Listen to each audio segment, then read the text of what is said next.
कल रुद्रप्रयाग दौरे पर सीएम धामी रहेंगे। लखपति दीदी अभियान में वो हिस्सा लेंगे। नारी शक्ति को सम्मानित करते हुए पुष्कर सिंह धामी नजर आएंगे। तो मुख्यमंत्री पुष्कर सिंह धामी कल रुद्रप्रयाग के दौरे पर रहने वाले हैं। इस बीच वो जन संवाद व अभिमुखीकरण कार्यक्रम के अंतर्गत आयोजित होने वाले लखपति दीदी अभियान और शक्ति का सम्मान कार्यक्रम में हिस्सा लेंगे। तो अगस्त्य मुनि खेल मैदान में आयोजित कार्यक्रम की तैयारियों और व्यवस्थाओं को लेकर जिलाधिकारी डॉक्टर सौरभ गहरवार ने जिला स्तरीय अधिकारियों के साथ बैठक कर तैयारियों और व्यवस्थाओं का जायजा भी लिया।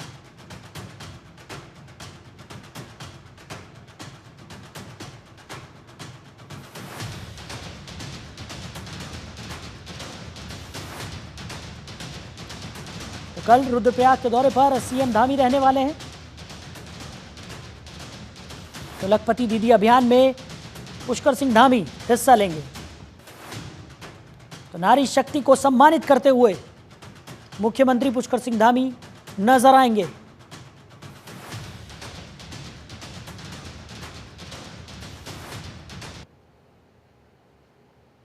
तो रुद्रप्रयाग के दौरे पर पुष्कर सिंह धामी रहेंगे, जहां नारी शक्ति को सम्मानित करते हुए पुष्कर सिंह धामी नजर आएंगे। लखपति दीदी कार्यक्रम में शिरकत सीएम धामी करेंगे।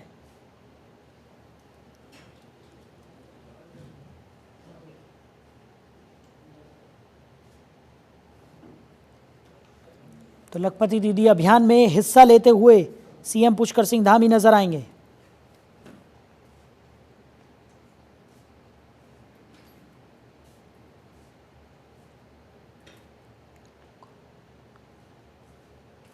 खबर पर ज्यादा जानकारी के साथ हमारे सहयोगी सुनील हमारे साथ जुड़ गए। सुनील, क्या कुछ निकलकर सामने आ रहा है? कल रुद्रप्रयाग के दौरे पर सीएम धामी रहने वाले हैं, जहां नारी शक्ति को सम्मानित करते हुए भी नजर आएंगे और लखपति दीदी कार्यक्रम में भी शिरकत करेंगे। देखिए साहिल, जिससे सीएम पुष्कर सिंह धामी का कल रुद्रप्रयाग दौरा है, तो दौरे को बहुत ही अहम माना जा रहा है क्योंकि लखपति दीदी कार्यक्रम में वो हिस्सा लेने जा रहे हैं, जहां पर वो नारी शक्ति का सम्मान भी करते नजर आएंगे। क्योंकि देखा जाता है कि जब से सीएम पुष्कर सिंह धामी उत्तराखंड के सीएम बने हैं, युवा शिवम के रूप में वो जो है अब कहा जाते हैं, लेकिन जिस तरह से नारी शक्ति का जो सम्मान है वो उनके द्वारा जो सभी से करने की जो बात भी कही जाती है, वो खुद भी नारी शक्ति का सम्मान करते हैं। शायद तो जिस तरीके से कल का जो रुद्रप्रयाग दौरा है वो बहुत ही अहम देखा जा रहा है, क्योंकि अगस्त्य मुनि खेल मैदान में आयोजित कार्यक्रम होने वाला है, जिसका जायजा लेने के लिए जो डॉक्टर सौरभ गहरवार है जिला अधिकारी, उन्होंने जायजा लिया है। जो तैयारियां है उनका जायजा लिया है, क्योंकि सभी तैयारियां पूरी कर ली गई है। कल सीएम पुष्कर सिंह धामी रुद्रप्रयाग पहुंचेंगे और जो लखपति दीदी कार्यक्रम में हिस्सा लेंगे और नारी शक्ति का सम्मान करेंगे। जिताई बिल्कुल। और सुनील, जिस तरीके से नारियों को सशक्त बनाने के लिए लगातार प्रयासरत सरकार नजर आती है और कल भी लखपति दीदी कार्यक्रम का आयोजन यहां पर हो रहा है, नारी शक्ति को सम्मानित करते हुए भी सीएम पुष्कर सिंह धामी नजर आएंगे। कई मायनों में इस कार्यक्रम को खास माना जा रहा है और जिस तरीके से रुद्रप्रयाग में नारी शक्ति को बढ़ावा देने के उद्देश्य से इस कार्यक्रम को यहाँ पर रखा गया है, कितना फायदेमंद साबित हो सकता है आने वाले समय में? शायद देखिए, जिस तरीके से अगर देखा जाए तो क्योंकि नारी शक्ति को सशक्त बनाने के लिए जो उत्तराखंड की धामी सरकार है वो लगातार तत्पर रहती है, क्योंकि नारी शक्ति को आगे बढ़ाने के लिए अलग अलग अन्य तरीके की जो योजनाएं है वो सीएम धामी की सरकार ने चलाई है नारी शक्ति को बढ़ावा देने के लिए। क्योंकि कहा जाता है कि पुरुष हो या महिला, अब कोई किसी से कम नहीं हो, बराबर का हिस्सेदार है। उसी को लेकर के जो नारी सशक्तिकरण है उसको बढ़ावा धामी सरकार दे रही है। वहीं बात करें तो जो जनसंवाद होने वाला है अभिमुखीकरण कार्यक्रम के अंतर्गत, जो कार्यक्रम आयोजित होगा, तो उसमें नारी शक्ति के लिए कुछ नई योजनाएं भी यहाँ पर सीएम धामी बता सकते हैं। क्योंकि जिस तरीके से जो मुद्रा लोन जैसी जो सुविधा पहले से दी हुई है, जिससे कि वो छोटा छोटा जो लोन अमाउंट लेकर के जो महिला है वो अपना रोजगार जोड़ सकती है, काम बढ़ा सकती है, तो उसको लेकर के हो सकता है कि जो कल का ये अहम दौरा माना जा रहा है उसमें जो सीएम धामी है कुछ अन्य नई सौगात भी दे सकते हैं। शायद चलिए सुनील, हमारे साथ जुड़ने के लिए, इस तमाम जानकारी के लिए आपका बहुत शुक्रिया। आगे बढ़ते हैं। उत्तराखंड में सबसे बड़े साइबर अटैक से बाहर निकालने की जद्दोजहद 50 घंटे बाद भी जारी है। 50 घंटे बीत जाने के बाद भी सरकारी कामकाज सुचारू नहीं हो पाया है। हालांकि उत्तराखंड में सूचना प्रौद्योगिकी विकास एजेंसी इस साइबर हमले से बाहर निकलने की कोशिश कर रहा है, लेकिन अब इसमें कामयाबी अभी तक हाथ नहीं लग पाई है। आज ITDA सभी वेबसाइटों का ट्रायल रन शुरू करेगा। साइबर हमले के कारण पूरे प्रदेश का IT सिस्टम ठप पड़ा हुआ है। ITDA की निदेशक नितिका खंडेलवाल ने जानकारी दी कि प्रदेश के अलावा केंद्रीय एजेंसियों के विशेषज्ञ भी स्कैनिंग में जुड़े हुए हैं। इस बात का पता लगाया जा रहा है कि साइबर हमला हुआ कहां से है। इसके साथ ही उन्होंने बताया कि अभी तक पूरा डेटा सुरक्षित है।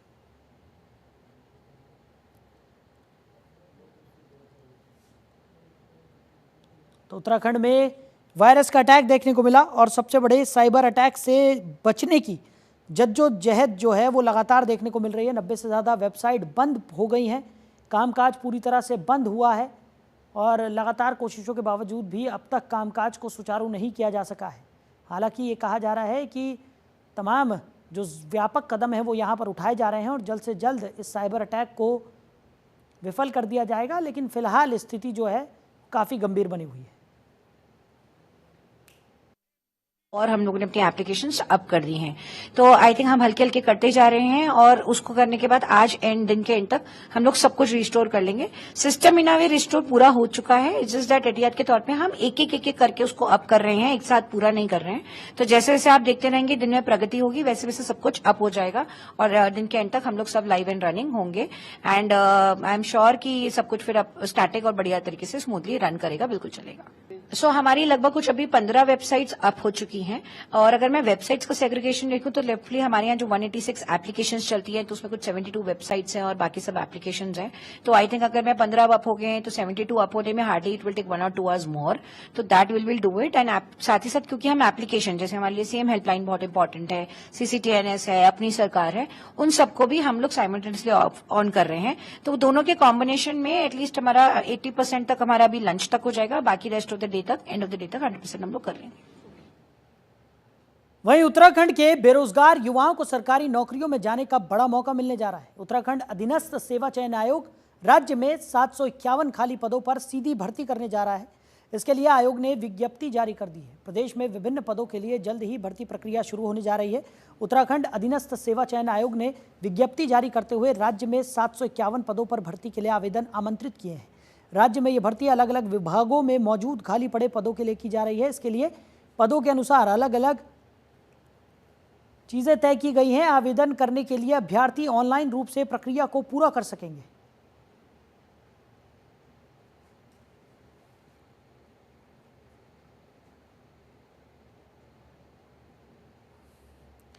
तो उत्तराखंड में बम्पर भर्तियां यहां पर निकाली गई हैं। आपको बता दें 751 पदों पर ये भर्तियां निकाली गई हैं। UKSSC की तरफ से आवेदन यहां पर मांगे गए हैं। अलग अलग विभागों में इन भर्तियों के माध्यम से तैनाती भी की जाएगी। तो 1 नवंबर को आवेदन की आखिरी तारीख है और उत्तराखंड में फिर से ये बम्पर भर्तियां निकाली गई हैं।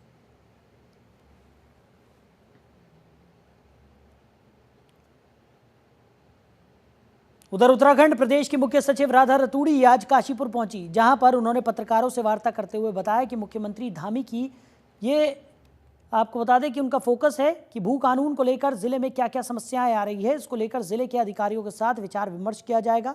उन्होंने कहा कि प्रदेश में ऐसा भू कानून बने जिससे सबको अधिकार मिले। उन्होंने कहा कि ऐसा अधिकार बने जिससे अनाधिक तरीके से किसी को भी और किसी का भी कोई बेदखल न कर सके।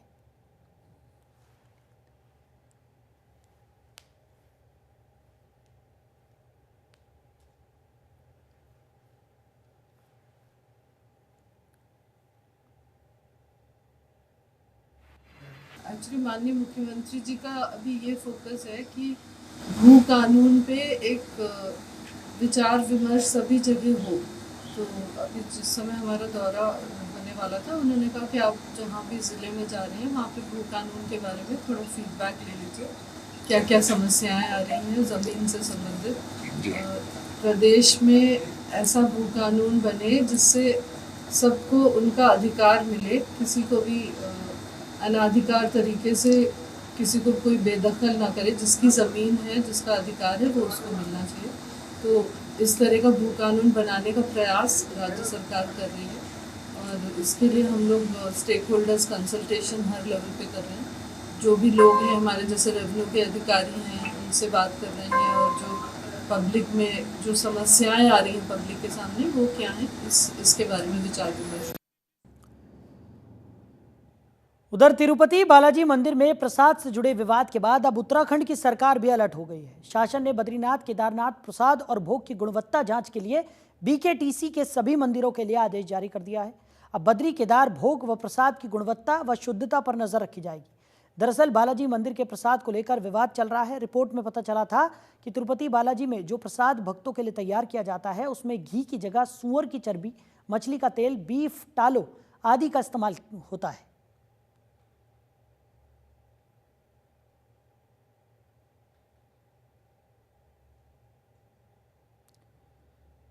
तो केदारनाथ बद्रीनाथ में प्रसाद की जांच अब की जाएगी। मंदिर के बाहर बिकने वाले प्रसाद की भी जांच होगी।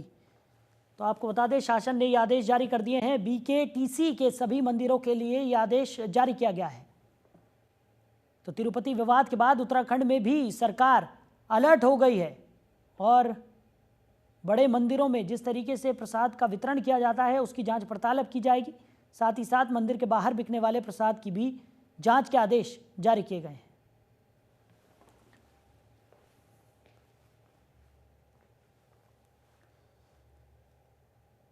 उधर उत्तराखंड में बरसात के बाद फिर से एक बार चारधाम यात्रा सुचारू रूप से शुरू हो गई है। कोई भी मुख्य मार्ग बारिश के कारण बंद नहीं है।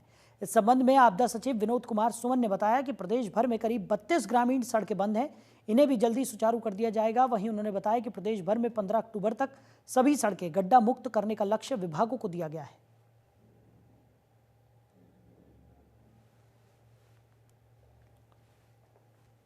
तो मानसून के बाद केदारनाथ यात्रा और चारधाम यात्रा में लगातार तेजी देखने को मिल रही है।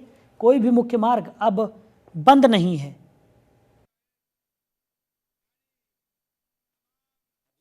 चारधाम यात्रा मार्ग पर स्थिति सामान्य है।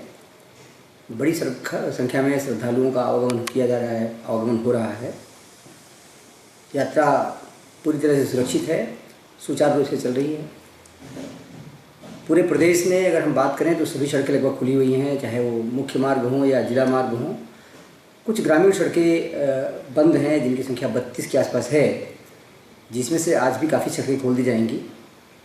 और माननीय मुख्यमंत्री जी ने अभी कुछ दिन पहले एक वीसी लिया था सभी जिलाधिकारियों के साथ में और सभी विभागों के साथ में, और ये कहा था कि 15 अक्टूबर तक सभी सड़कों को गड्ढा मुक्त किया जाना है।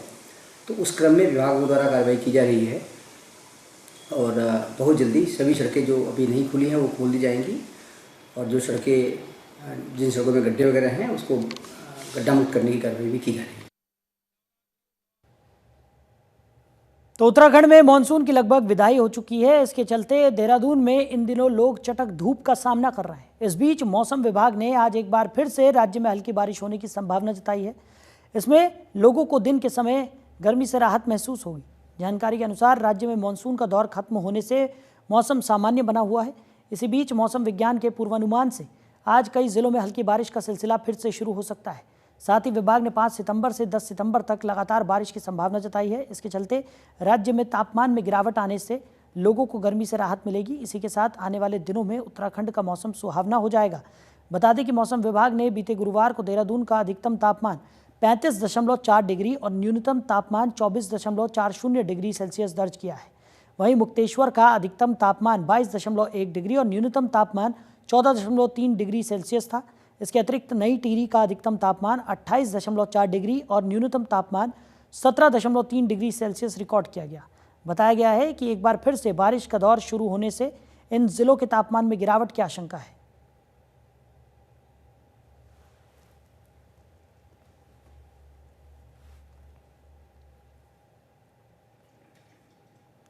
उधर काशीपुर में आज पूर्व पार्षद अब्दुल कादिर के संयुक्त नेतृत्व में समस्त कांग्रेसी कार्यकर्ताओं ने लक्ष्मीपुर पट्टी क्षेत्र के सैकड़ों लोगों की मांग को लेकर मुख्य प्रशासनिक अधिकारी आर के भारती को ज्ञापन सौंपा और मांग की कि विभाग पिछले 17 साल पहले बनी पुरानी पूर्णतः क्षतिग्रस्त सड़क का निर्माण कार्य नहीं कर रहा है, जिसकी वजह से लोगों की परेशानी कम नहीं हो रही है बल्कि लोगों को ज़्यादा परेशानी का सामना करना पड़ रहा है।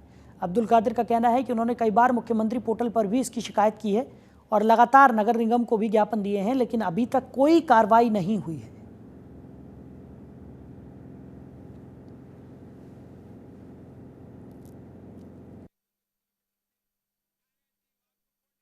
उस ज्ञापन के तहत सभी लोगों की मांग है कि ढेला नदी पर पिचिंग का कार्य कराया जाए और उसके नदी के किनारे किनारे जो है सर्विस रोड भी बनाई जाए। तो इस संबंध में ये कहना है कि अभी वर्षा काल में जो है कुछ जो अति महत्वपूर्ण जगह थी वहां पर पिचिंग का काम कराने की कार्रवाई की गई थी, क्योंकि बाढ़ का पानी नदी में बहुत ज्यादा था, जिस कारण पिचिंग कराई गई पिचिंग जो है वो पूरी तरह टिक नहीं पाई और वहां जो है उसमें मरम्मत की आवश्यकता है और दूसरी कुछ पिचिंग कराने के लिए इनकी मांग भी है। कि आपको सभी को पता है कि लक्ष्मीपुर पट्टी की जो मेन रोड है काशीपुर की सबसे खस्ता हाल और सबसे खराब रोड इस समय बनी हुई है और पिछले 17 साल से सड़कों का निर्माण इस सड़क का निर्माण नहीं कराया गया है। और नगर निगम से अगर इसकी डिमांड की जाती है तो नगर निगम का कहना है कि जब तक लक्ष्मीपुर माइनर का निर्माण नहीं होगा तब तक हम सड़क का निर्माण नहीं करा सकते। तो इसलिए आज हम नगर सिंचाई विभाग के अंदर एक्सीएन साहब के पास आए हैं कि आप जो है इसी माह के अंदर लक्ष्मीपुर जो माइनर है उसका निर्माण कराएं ताकि नगर निगम भी बहाना न कर पाए और हमारी रोड और लक्ष्मीपुर पट्टी माइनर दोनों का निर्माण एक साथ शुरू हो जाए और लोगों को वर्षों से चली आ रही दिक्कत का सामना जो करना पड़ रहा है उसकी समाप्ति हो जाए। और आपको जैसा कि ज्ञात है कि ढेला नदी में पिछले वर्ष जो है 7 से 8 मकान ढेला नदी के अंदर गिर गए थे, वहां पर अभी भी स्थायी पिचिंग का निर्माण नहीं कराया गया है। तो हम मुशर्रफ भाई के साथ और हमारे कांग्रेस के सभी कार्यकर्ता यहाँ पर मौजूद हैं, मोहल्ले के लोग मौजूद हैं, क्षेत्र के लोग मौजूद हैं। हम आगाह करना चाहते हैं शासन प्रशासन को भी और सिंचाई विभाग और नगर निगम को भी कि यदि जल्द से जल्द हमारी समस्याओं का समाधान नहीं करा गया तो हम इससे भी बड़े उग्र रूप में आंदोलन को तैयार हैं और उसकी सारी जिम्मेदारी शासन प्रशासन नगर निगम और सिंचाई विभाग की होगी। उधर भीम आर्मी चीफ चंद्रशेखर आजाद ने हरिद्वार एसएसपी कार्यालय पर विशाल धरना प्रदर्शन किया। बता दें ये धरना रुड़की वसीम मौत मामले और शांतर शाह की दलित किशोरी की हत्या के आरोपी की गिरफ्तारी को लेकर किया गया है। इस दौरान बड़ी संख्या में भीम आर्मी के कार्यकर्ता एसएसपी कार्यालय पहुंचे। भीड़ की संभावित संख्या को देखते हुए हरिद्वार पुलिस ने सुरक्षा के पुख्ता इंतजाम किए और एसएसपी कार्यालय के आसपास बैरिकेडिंग की गई। हर जगह पुलिस बल की तैनाती कर दी गई है ताकि कानून व्यवस्था बनाए रखी जा सके।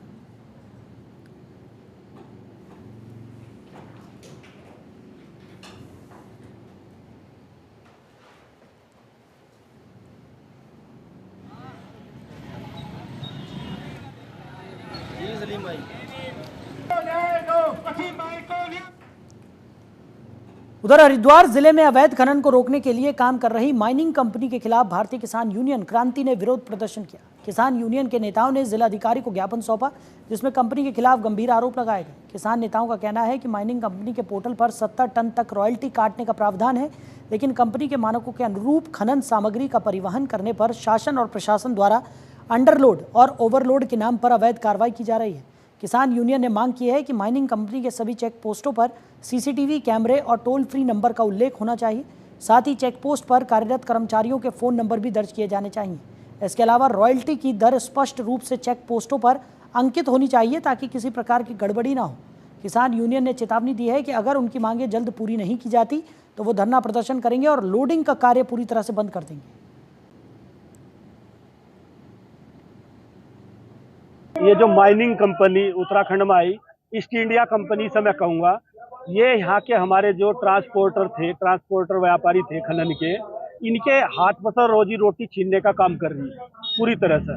और ट्रांसपोर्टरों की जो गाड़ियाँ थी, बेचारे जो हमारे बच्चे हैं यहाँ हरिद्वार जिले के, वो इसका ट्रांसपोर्ट का काम कर रहे, तो वो भुखमरी की कगार पर आज इस माइनिंग कंपनी ने पहुँचा दिए। और आम जनता को जो इसने वादा किया था कि सस्ता खनन सामग्री मिलेगी, वो भी आज 40 रुपए महंगी आम जनता को मिल रही। और जिस तरह से इन्होंने ट्रांसपोर्टर, हमारे खनन जो ट्रांसपोर्टर है, उनके हाथ पर रोटी उतारने का काम किया, इस बात को लेकर आज यहाँ विरोध प्रदर्शन था, जिसमें हमारी 11 सूत्रीय मांग थी।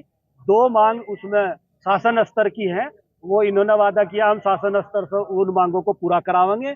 और 9 मांग हमारी यही की यही जिले स्तर पर हमारी मांगों का 1 हफ्ते के अंदर अंदर ये सब बोर्ड जो भी हमारी मांग थी, पूरी मांग इन्होंने मान ली। लेखा अधिकारी हैं और प्राइवेट माइनिंग ने हमें डेमो देकर बोला था कि आपके साथ में अच्छा व्यवहार होगा और प्रदेश में खनन सामग्री बहुत सस्ती होगी और सब कुछ पारदर्शिता के साथ में होगा। आज माइनिंग कंपनी को लगभग 8 महीने हो चुके हैं, आज तक एक भी बिंदु पे जो उन्होंने बिंदु दिए थे उन पे कोई पारदर्शिता नहीं है। प्रदेश को माइनिंग कंपनी इतना राजस्व का चूना लगा रही है कि जिसका कोई लिमिट नहीं है। आज तक इन्होंने कभी भी, जितने इनके चेक पोस्ट हैं, इन्होंने बोला था कि हमारे जितने चेक पोस्ट होंगे वहाँ पे रॉयल्टी का रेट डिक्लेयर होगा और सबको रॉयल्टी की पता है कि कितने रुपए रॉयल्टी मिल रही है खनन निर्माण सामग्री की। वो आज तक इन्होंने कभी नहीं किया। इन्होंने जितने प्रदेश में अंदर भंडारण थे, जिनकी अवैध तरीके से हमारी गाड़ियों से रॉयल्टी काट देते हैं और लाके क्रेशर पे इधर उधर रॉयल्टी भेज देते हैं।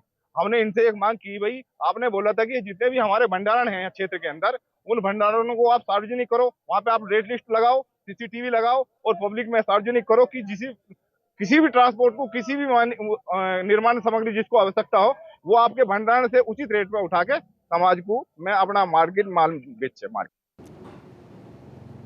उधर हरिद्वार पुलिस विभाग में बम्पर तबादले हुए हैं। पुलिस कप्तान प्रमेंद्र डोभाल ने 12 पुलिस चौकियों के प्रभारियों को इधर उधर किया है, जबकि कोई नए दरोगाओं को चौकी प्रभारी बनाकर अपनी काबिलियत दिखाने का मौका भी दिया गया है।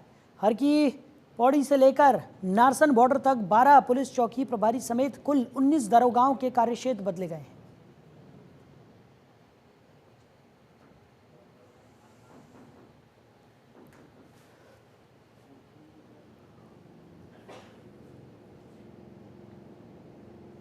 तो हरिद्वार के कनखल थाना क्षेत्र में बीते 1 साल पहले हुए बहुचर्चित अशोक चड्डा हत्याकांड में फरार चल रहे 5000 के इनामी आरोपी को पुलिस ने गिरफ्तार कर लिया है। पुलिस के मुताबिक आरोपी घटना के बाद से ही लगातार फरार चल रहा था। ठिकाने बदलते हुए वो सिडकुल की एक औद्योगिक कंपनी में काम कर रहा था, जिस पर 5000 का इनाम भी घोषित कर दिया गया था। वहीं हत्याकांड में शामिल रहे 5 आरोपियों को पहले ही पुलिस गिरफ्तार कर जेल भेज चुकी है।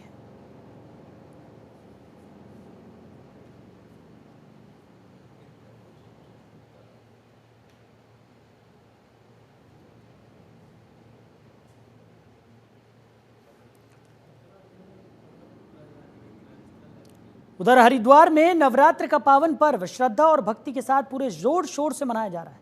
भक्तों में इस पर्व को लेकर भारी उत्साह देखा जा रहा है। माता के भक्त ही सिद्ध पीठों और प्रमुख मंदिरों में जाकर विधिवत पूजा अर्चना कर रहे हैं। साधु संतों का आशीर्वाद प्राप्त करने के लिए भी श्रद्धालुओं की भारी भीड़ उमड़ रही है। आज नवरात्र का तीसरा दिन है, जो माँ चंद्रघंटा को समर्पित है। माँ चंद्रघंटा की पूजा विशेष रूप से शांति, शक्ति और कल्याण के लिए की जाती है। हरिद्वार के प्रमुख मंदिरों में श्रद्धालु देवी की आराधना में लीन नजर आए। घंटियों की आवाज़ और मंत्रोच्चार से मंदिरों का माहौल भक्तिमय हो गया। नवरात्रि के अवसर पर कई धार्मिक और सांस्कृतिक कार्यक्रमों का आयोजन भी शहर में किया जा रहा है, जिसमें बड़ी संख्या में भक्त हिस्सा ले रहे हैं। मंदिरों और प्रमुख स्थलों पर सुरक्षा के पुख्ता इंतजाम किए गए हैं, ताकि भक्तों को किसी तरह की कोई परेशानी न हो। माँ चंद्रघंटा के स्वरूप में मनाई जाती है। चंद्रघंटा के स्वरूप में मनाने का कारण क्या है? क्योंकि इनके मस्तक पर चंद्र अर्धचंद्र होता है, इसलिए अर्धचंद्राकार होना चाहिए। इनका नाम चंद्रघंटा का है। इनका वाहन शेर है, सिंह है। अभय मुद्रा का वरदान देती है माँ। आज जो माँ की आराधना करता है उनको अभय मुद्रा का वरदान प्राप्त होता है। और माँ जो है मनुष्य की सब प्रसन्नता को पूर्ण करती है, क्योंकि 10 भुजाओं वाली है चंद्रघंटा। और सभी भुजाओं में, एक भुजा में जो है कमल का फूल है और एक भुजा से जो है अभय मुद्रा से वरदान दे रही है और 8 भुजाओं से शस्त्र दान किए हुए। माँ की ये स्वरूप जन कल्याण के लिए 9 प्रकार के स्वरूप बदले कि जन कल्याण हो, मानव जगत सुखी और संपन्न हो और सभी को मैं करुणा बरसाती हूँ। इसलिए माँ सर्व लक्ष्मी का बोधक है, वो करुणामयी है। माँ से ज़्यादा करुणा। तो फिलहाल इस बुलेटिन में मेरे साथ इतना ही। आप बने रहिए और देखते रहिए जनतंत्र टीवी। नमस्कार।